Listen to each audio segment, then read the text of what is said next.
Dando continuidade ao trabalho de resgate da narração de futebol em Porto Alegre, agora eu vou conversar com Milton Ferretti Jung. Milton, que foi um importante narrador da história do nosso futebol, da história do rádio porto-alegrense, do rádio gaúcho, rádio brasileiro, e também muito conhecido por ter sido a voz do rádio, né, como ultimamente, quando o REC estava trabalhando, o REC chamava muito, né, de a voz do rádio, né, o Milton Ferretti Jung, do correspondente Guaíba nos últimos tempos, mas principalmente o correspondente Renner, né, meu caro Milton Ferretti Jung. Primeiramente, eu quero te agradecer por me receber aqui na tua residência, uma grande satisfação te ouvir, é uma honra, né, ouvir a tua história. É uma obrigação da gente fazer isso. E vamos falar da narração, né, primeiramente, gostaria de perguntar quando é que tu começaste, tu lembra exatamente quando é que tu começou, quando é que foi teu primeiro jogo, enfim, Milton, satisfação. O meu primeiro jogo é muito gozado.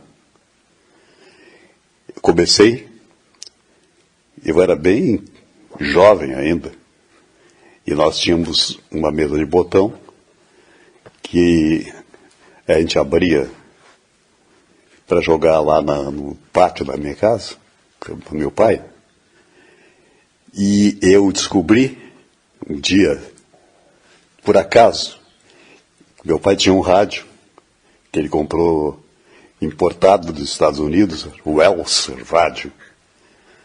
E eu descobri que eu botava, se eu plugasse um fone na parte de trás dele, ele tinha uma entrada para fone. Eu falei, peguei aquilo, falei, não me lembro por que eu falei. E aquilo ali, e o fone era a mesma coisa que o microfone. Era um espetáculo. Um espetáculo. E eu narrando futebol de mesa. Ah, lembra quando é que foi isso? Isso, a idade que eu estava, eu nem me lembro. Mas era um troço assim. Os ouvintes ali eram do lado, os vizinhos. Tinha que ouvir aquela gritaria. Alguém te xingava? Não. Ninguém xingava, todo mundo se conhecia ali. E foi a primeira narração que eu fiz de futebol. Legal. Onde é que tu morava? Eu morava lá no Quarto Distrito, na rua 16 de Julho. E aquela zona era muito boa. Porque nós tínhamos. Eu morava bem na frente de uma casa. Era assim, duas ruas. A 16 de Julho e a Zameioff. E elas se reuniam assim. Né? Vim lá na frente, bem lá de baixo, da Benjamin Constant, e se reuniam lá em cima. Bem na frente da minha casa, que era uma pracinha triangular. Com árvores assim, a gente jogava de cabeça com uma bolinha de tênis, um lado para o outro, jogava isso, inventava tudo. Lá se jogou tudo, eu nunca tinha visto, até tênis. E eu era um troço inclinado, tinha uma inclinaçãozinha, e a gente jogava vôlei, tênis, futebol, tudo que desse para jogar, a gente jogava lá. E inventava jogo também, né? A história de fazer jogo de cabeça era uma beleza. Aí tu larga, se tu não segurava a bola firme, podia chutar, aquelas coisas assim, né? As regras a gente fazia. E aí, com o rádio, tu começou a brincar, a narrar futebol? Tá, aquilo eu comecei a narrar futebol, brincando. Brincando. Aí eu comecei depois, aí larguei isso aí, brincadeira, acabou, né? Tu imitava alguém? Ou... Não imitava ninguém. Nem sabia que tinha. Eu não era grudado em futebol naquele tempo. Eu gostava do Grêmio, como sempre. Mas não era assim. Meu time de botão era o Grêmio. Que tinha que ser. Só tinha time bom ali. Nossa. Cruzeiro, Grêmio, Barcelona. Mas não podia faltar, né? Desde aquele tempo. Naquele tempo já não faltava naquele tempo. Esses eram os teus times principais? Meus times principais, eram os meus times. E como é que era o teu jogo de botão? Tu tinha ganho, tu comprou? Não, a gente foi comprando. Eu fui comprando, claro. Fui comprando. E fui até adulto, jogando botão. Lá na rádio tinha, bem, há muito tempo, a gente ia para a SEG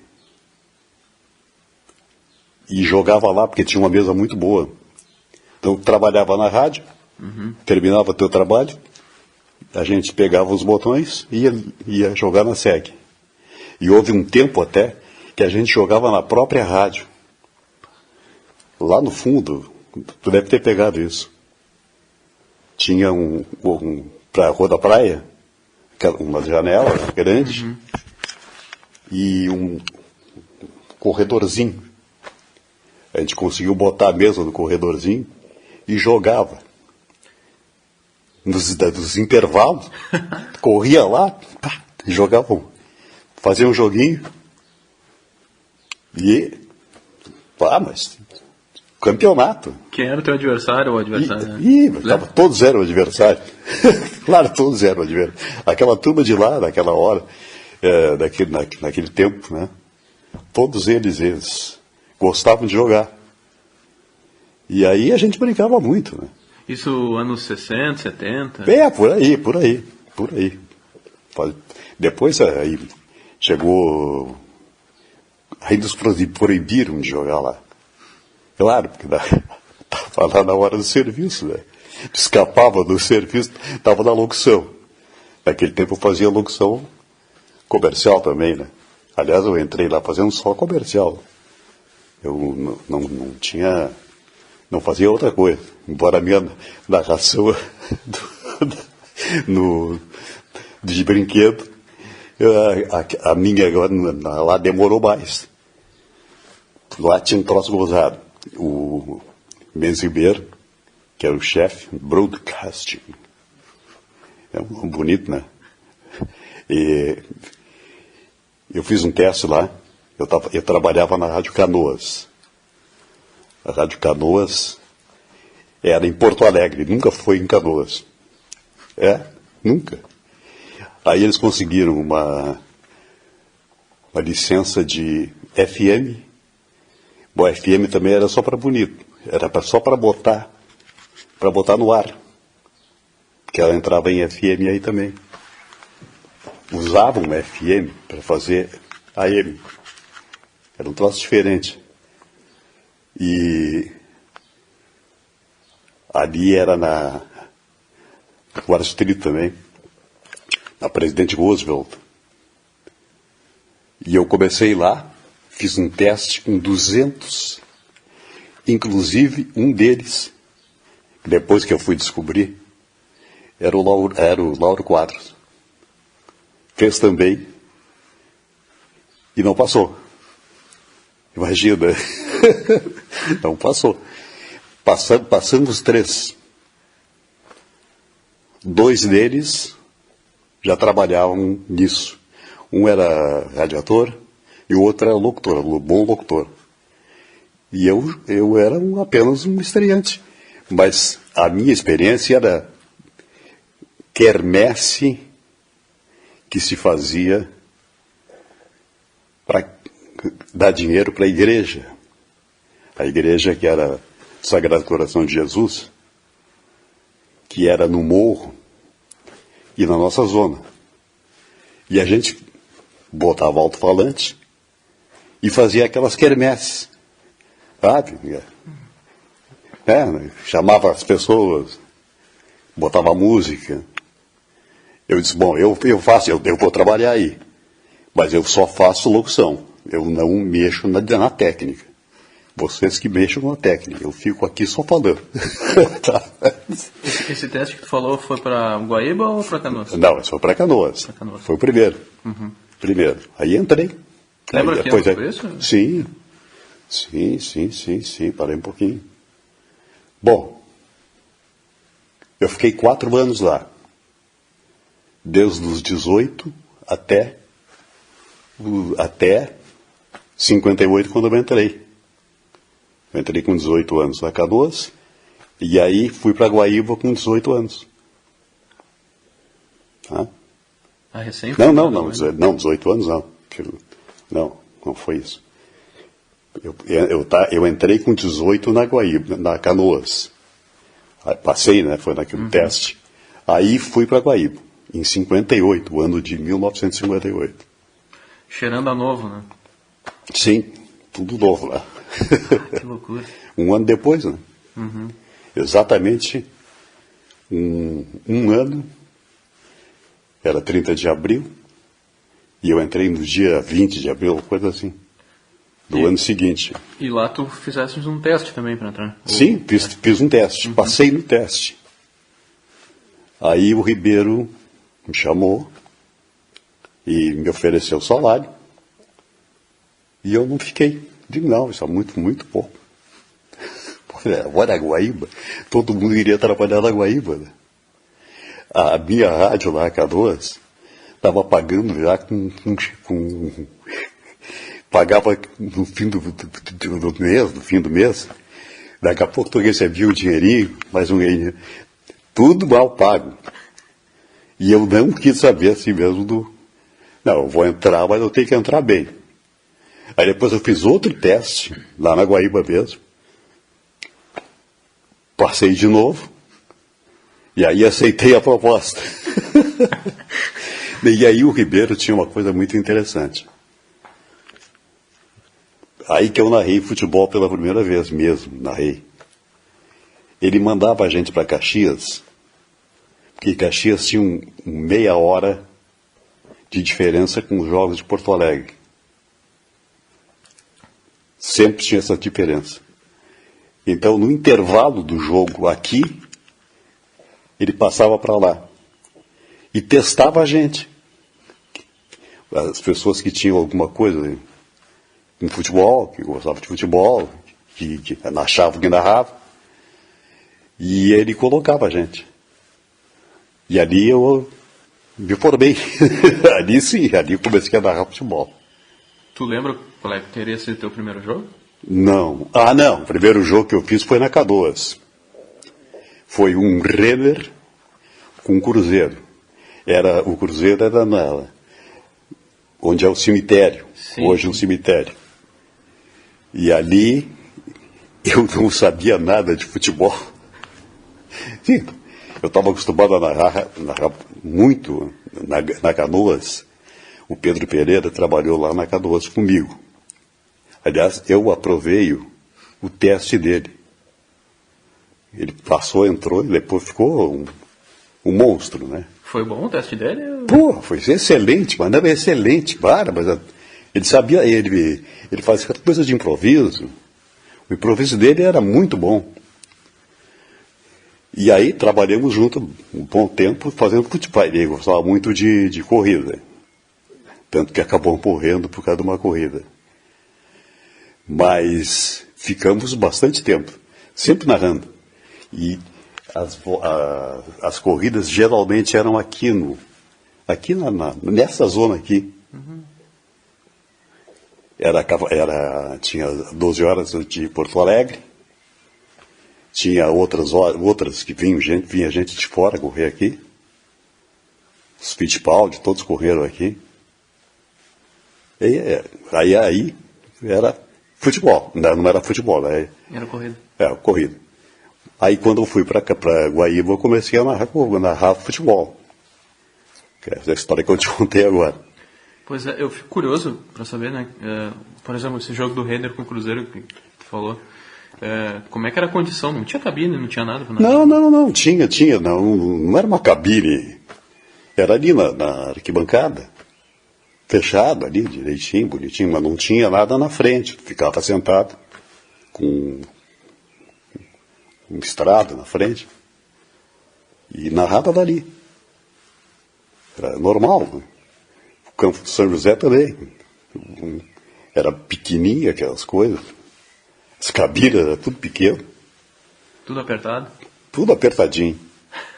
Caxias. A gente narrava o Juventude e o Caxias, que naquele tempo não era, né? Era Flamengo. Bom, foi ali que eu comecei. E nesse tempo que tu narrava, como é que era a formação da equipe? Tinha repórter, já tinha comentarista? Tinha tudo. Aí tinha tudo. Como hoje. Não, talvez não tivesse tantos repórteres, porque hoje está cheio, né? Mas, de qualquer maneira, era excelente, né? E as equipes eram muito boas. Teve muita gente boa ali, né? Muita gente boa. Sim, agora, na tua entrada na Guaíba, tu acredita que pelo teu potencial, por aquilo que tu já mostrava, tu poderia ter feito, por exemplo, a Copa de 58, ao invés do Mendes? Não, porque eu estava entrando na rádio. Aquele dia, quando o Brasil ganhou, nós saímos com o carro do Pedro Pereira, do pai do Pedro Pereira, que era um buicão, e fomos no curso, tinha um desfile enorme, festejando a vitória. Inclusive, vinha na nossa frente um ônibus, só tinha uma pessoa dentro do ônibus, era um ônibus pequeno, e o cara estava também andando ali para festejar. Só que ele deixou a gente vir atrás dele, e ele deixava o ônibus descer, era a lomba, né? A lomba que é da Avenida Borges.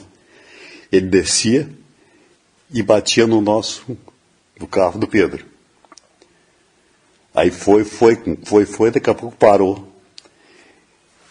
Aí nós descemos e fomos brigar com o cara. Eu quebrei o vidro de lateral do ônibus, de soco. O cara desceu com um ferro desse tamanho, queria bater em nós. Vamos tudo para a polícia. No dia que o Brasil ganhou a Copa. No dia que o Brasil ganhou a Copa. Tinha terminado o jogo, Tinha terminado o jogo, tá? E festejando. E era tudo no centro. E um dos nossos companheiros, ele trabalhava na polícia. E na chefia de polícia ele trabalhava. Ele foi junto, estava junto conosco, foi para lá. Acabou, a briga acabou, né? A gente ganhou. Sim, por quê? O que ele ia fazer? Andar em nós?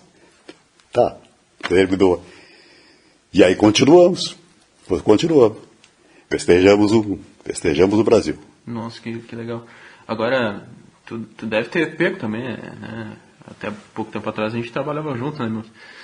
Por exemplo, o pessoal reclamando de dificuldade técnica, que a gente não consegue botar a transmissão no ar. Mas 58 foi complicado, né? 58 foi muito complicado. Foi difícil. Eles tiveram que instalar no morro da polícia. Chamava de morro da polícia naquele tempo. Tinha lá um receptor e o Bruno Steiger, que era o técnico, ele ficava lá e ficava assim, num comando, porque saía do ar de vez em quando, sabe? Mas saiu tudo bem. Funcionou perfeitamente a rádio depois. Mas com esse trabalho, né? Tinha que ter alguém controlando. Tinha que ter alguém lá em cima controlando. E isso aí durou muito tempo. Muito tempo. E tem a questão do retorno também, né? O retorno não. Tinha que ter retorno. Aliás, nós fizemos uma vez um jogo. Essa aí foi de cabo de esquadra. Grêmio e o adversário era o que vai ser nosso adversário agora. O Santos? Não o Santos. O que está sendo nosso adversário na competição, que está na nossa frente. O Atlético? O Atlético. Atlético Mineiro. Era esse jogo. Era no estádio de Independência. Estádio deles, né? Aí tá, vamos narrar o jogo. Bom, abrimos a jornada. Não tinha áudio. Não conseguíamos falar. Mas eu falei, eu narrei o jogo, não, faltavam 5 minutos para terminar o jogo. Até esse momento eu narrei um comentário do Rui, assistência técnica do Celso Costa.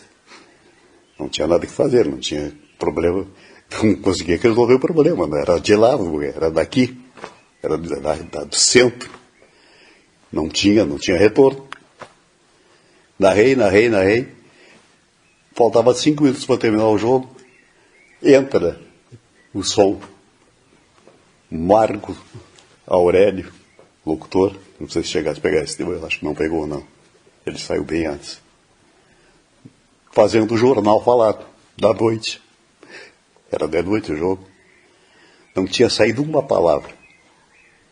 Ficamos ali de bobeira. É um negócio incrível, né? Não era incomum acontecer isso, né? Não, mas de acontecer assim, não. Inteiro, não. Sim. Um jogo inteiro eu nunca tinha perdido. Você recorda que época que teria sido isso, meu? Pá, não, a época é difícil de se lembrar. Com o Rui deve ser 70, 60, né? Eu nem me lembro quando é que o Rui entrou.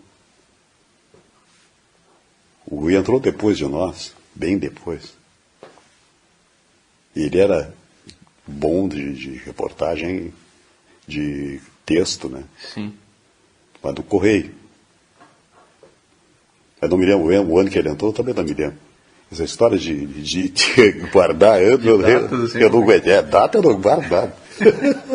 Agora, a gente estava conversando antes de uma história do Cândido Norberto aí que... Sim. Falando, né? A do Cândido Norberto. Cândido Norberto era o comentarista, um dos comentaristas.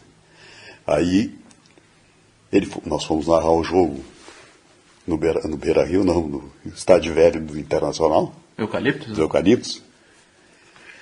E lá era difícil o negócio, para quem narrava e para quem comentava. E não aconteceu nada com os que estavam lá na frente, né? Olhando a cabine, que fica bem pertinho da cabine. Né? Ficamos sentados na arquibancada e a gente só ficava num bretezinho. Aí o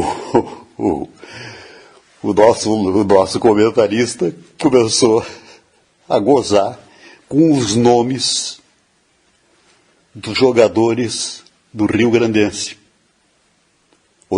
Eu não me lembro bem se era Rio Grandense ou era Rio Grande, mas era um desses. Tinham os dois, né? Aí a Rádio Guaíba custou a ir para lá. Bom, naquele jogo, o primeiro jogo que a Guaíba foi fazer, eu não estava. Tinha um médico, o médico do Rio Grande, o Rio Grandense, o médico, que era torcedor, doente, nos esperou com um revólver na saída da cidade. Nos esperou, de revólver. Eu não sei se ele queria atirar mesmo ou queria dar um susto. Mas eu imagino que seja um susto, com um cara médico, né, porra? Não é qualquer um. Bom, aí depois, passou tempo. Até as coisas lá de Rio Grande, sabe, os caras ficavam furiosos, não podia entrar. Quer dizer, entrava, fazia o jogo, mas era um perigo sempre. Aí eu me lembro que um dia nós desembarcamos da caminhonete e o aeroporto, o comentarista, ele deu um discurso na entrada, fora do ar, claro. Deu um discurso para as pessoas que estavam ali querendo bater na gente. E aí falou bem do salvou.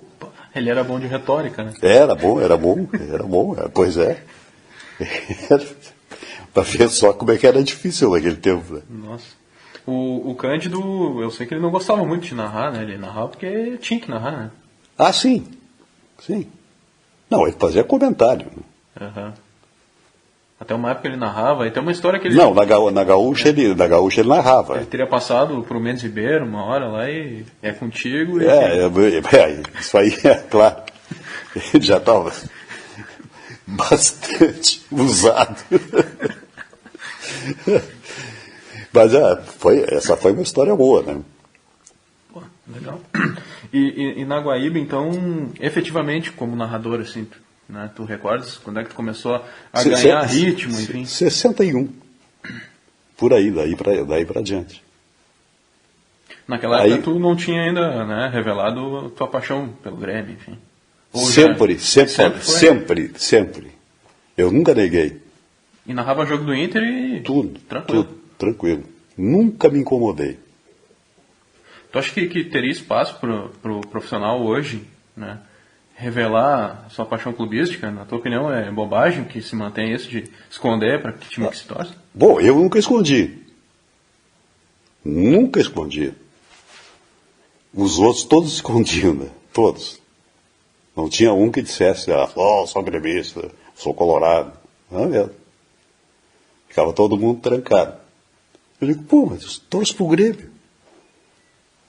Por que eu vou dizer que eu torço pro Colorado? Porque eu sou...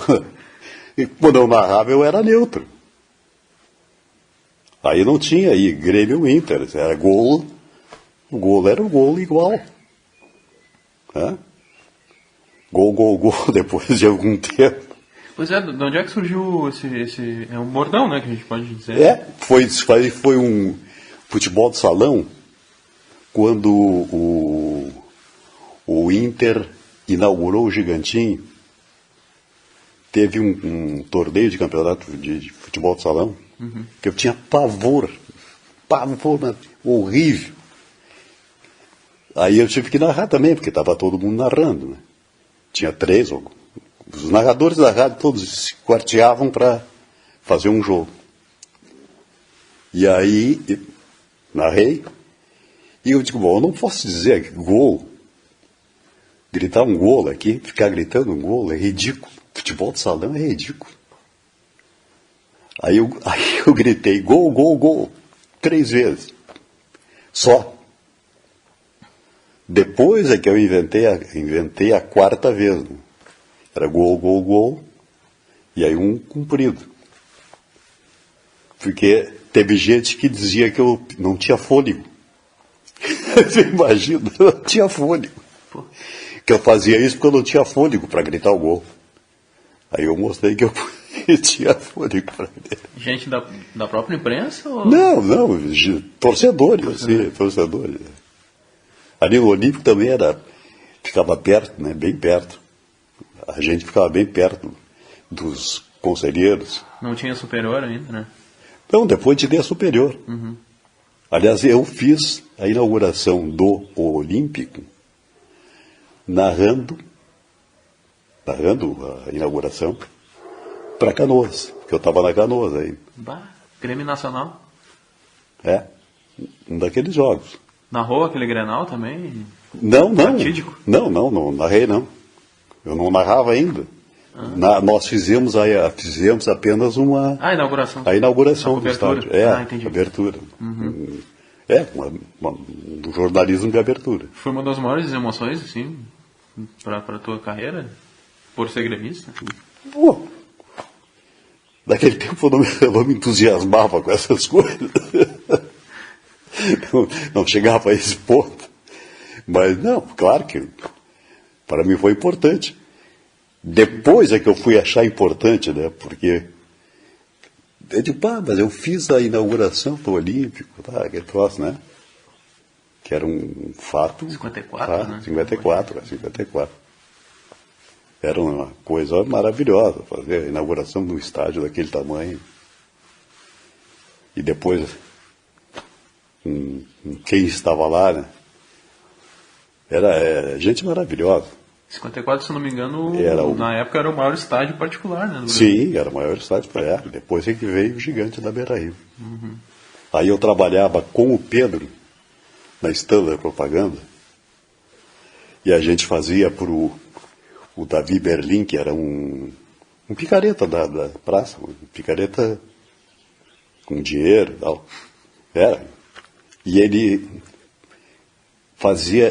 patrocinava, fazia propaganda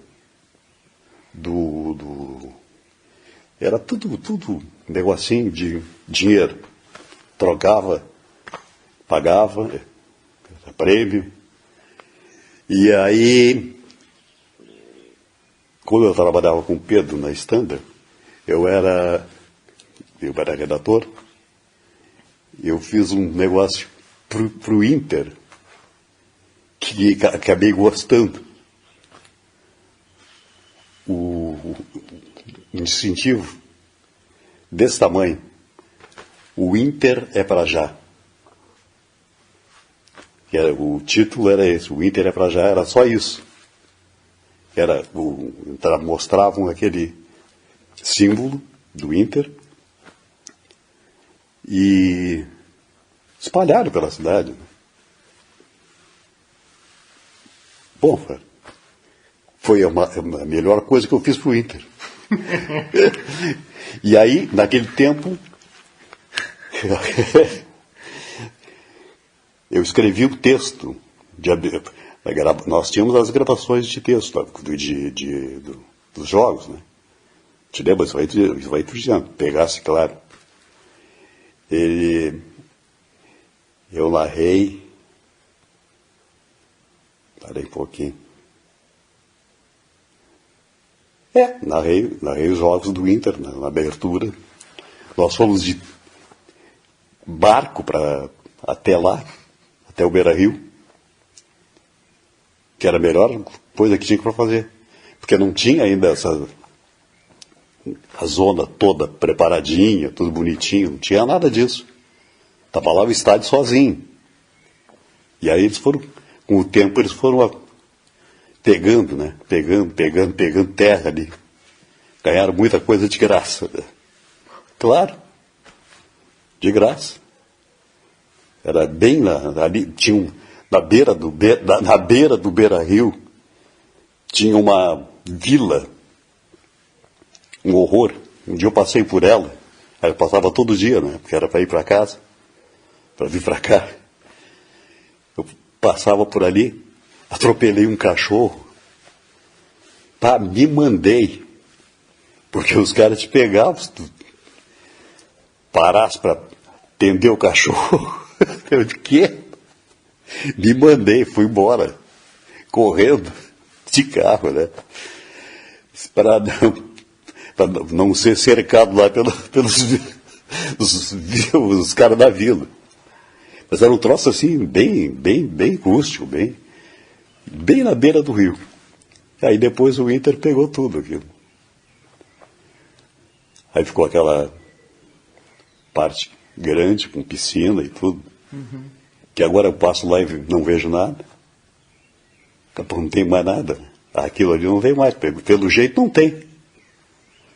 É a parte do Parque Gigante, do Parque Gigante, pois é. Não sei se eles estão usando ainda. Tá tudo lá para trás agora. Ficou tudo para lá.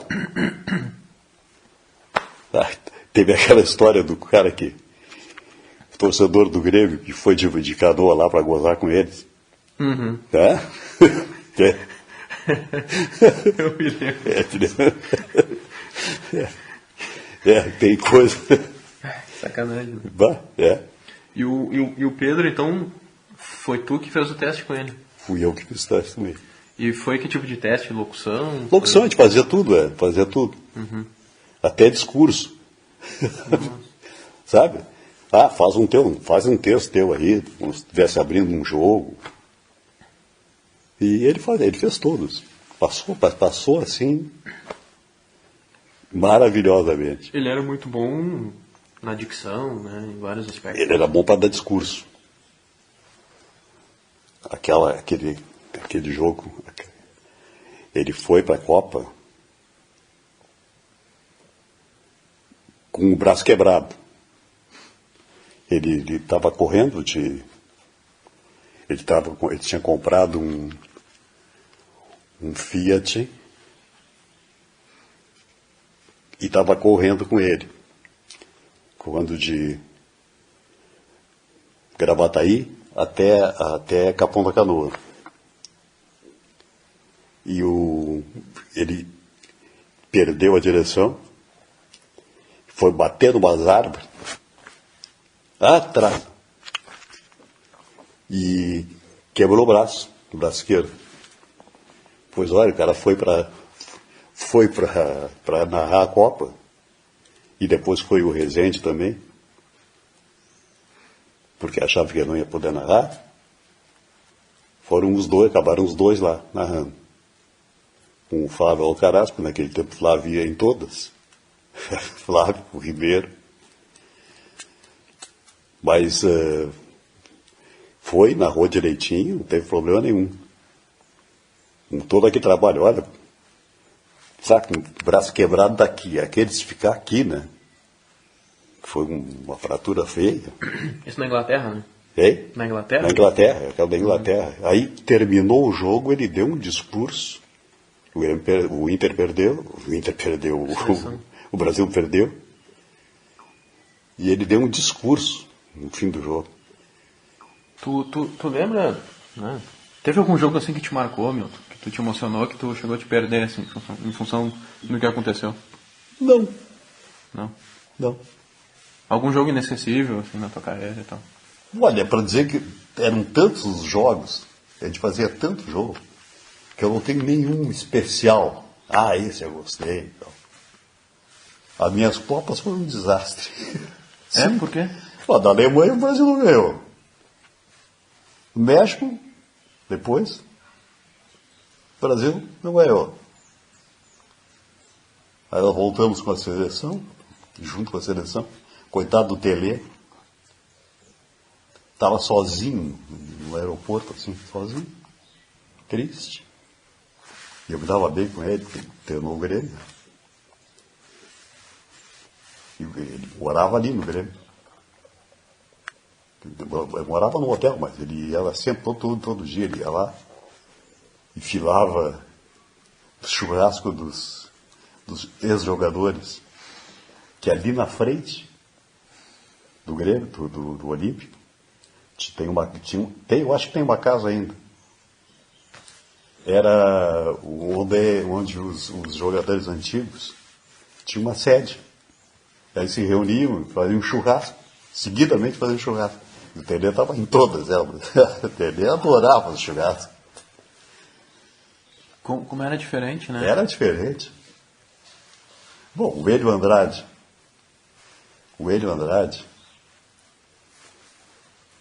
eu saía com ele, eu ia todos os treinos, via todos os treinos. Terminava o treino, eu dizia, ó, vamos lá, tem que arrumar a geladeira lá. Não me lembro o nome dela, mas da fulana. Sabe o que era?